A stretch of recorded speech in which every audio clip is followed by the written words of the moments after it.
In the name of God, the compassionate, the merciful. Now I'm talking about the co-text. Co-text, which means, and there's another word for it, like context, okay, which is a kind of context, of course. And another word for it is, as you studied earlier in our linguistic program last semester, it is something like, in fact, linguistic context. We are going to talk about language context or linguistic context. Okay, there are two different types of context: a physical context and linguistic context. Now we are going to talk about linguistic context, which is what we actually see here, okay?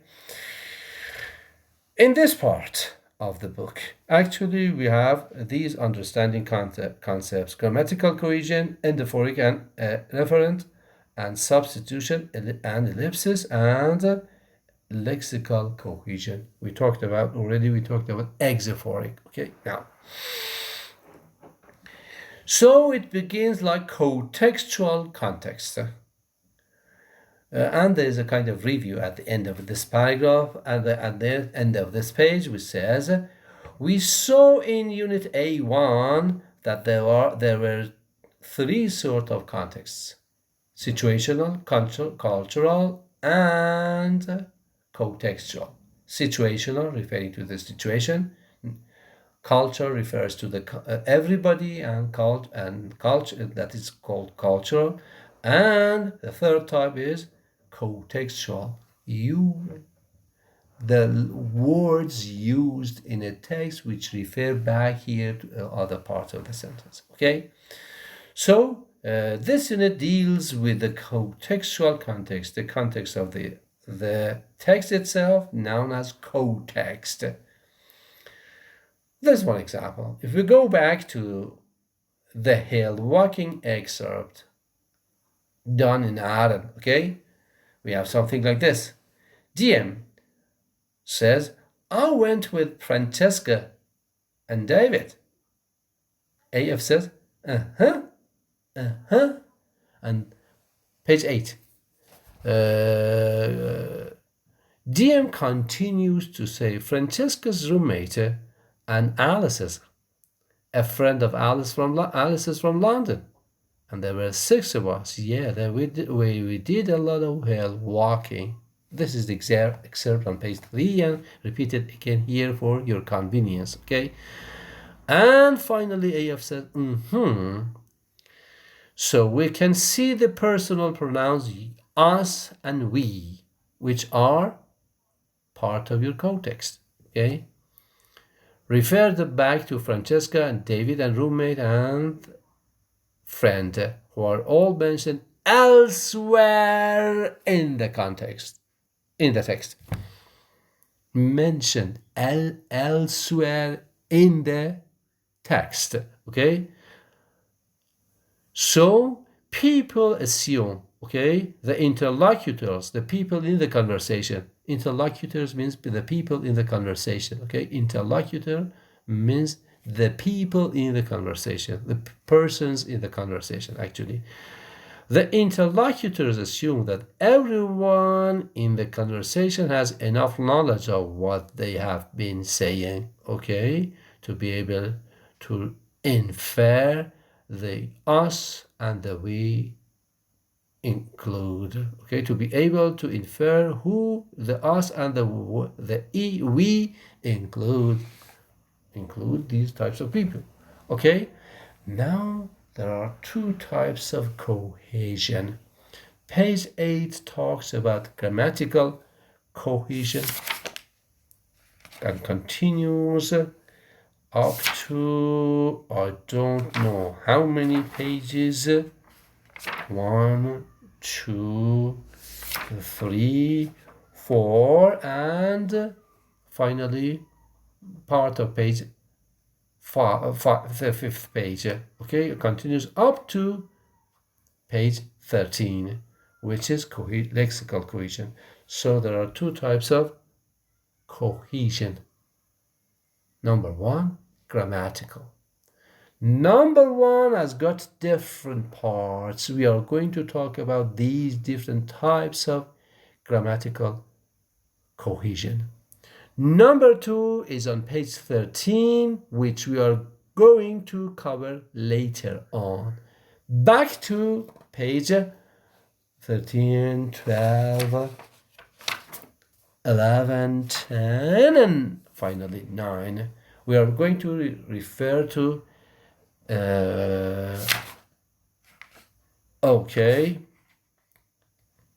grammatical cohesion. Number 1 is reference. We are talking about it just now. Go on to page 10. And go on to page 11. Number 2 is substitution, which appears on page 11. Go on to page 12. Number 3 is ellipsis. We are going to talk about these 3 types of grammatical cohesion. Reference. What is reference? You already know. Substitution. Number 2, you're less familiar with substitution. And number 3, ellipsis, which is another kind of grammatical cohesion. Number 1 is easy. You already know about a reference. We are going to talk about different kinds. Back to page 9. Reference, type 1 of grammatical cohesion. You remember there were 3 types, just I told you. Number 1, reference.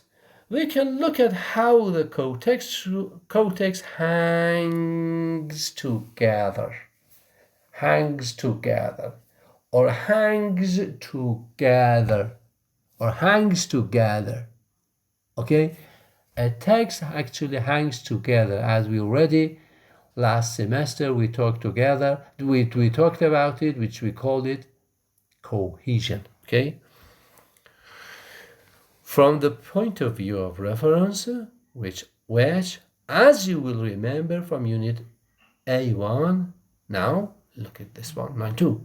The act of using referring expressions to refer to reference in the context is called reference. You remember David and Francesca. Francesca and David are, in fact, reference. We actually talked about a couple of pages ago. Now we want to talk about endophoric. Remember endoscope? The example with endoscope or other kinds of endo words. Endo means inside. Now inside the text there's endophoric, because they refer to words like us and we refer to, in fact, part of the text. They are inside the text, not outside it, not about cultural, not about interpersonal, not about situational. So they are that kind of thing. So when we say endophoric is the opposite of exophoric. So if you want to actually work on endophoric, there are different types. Now, these elements, remember, tie the text together, bind the text together, stitch the text together, or link the sentence together, or relate to it elements inside the text. So we make something called cohesion in the form of grammar. Elements of grammar actually are going to, in fact, make these types of elements. Now,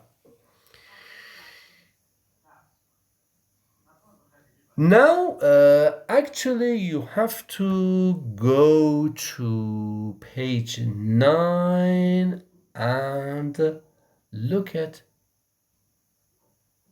the text out there. Let's see. The text says something like this. We've been established by an act of parliament as an independent body to eliminate discrimination against disabled people. Discrimination against disabled people. Okay, go and check the word discrimination. I don't know the Arabic word for it, but in Farsi we call it tab'ila. In Farsi, we actually use the Arabic word tab'ila. Okay, against disabled people. Okay, and I'm still continuing line 2. And to secure equal opportunities for them. What is the difference between disabled people, line 2, and them, line 3?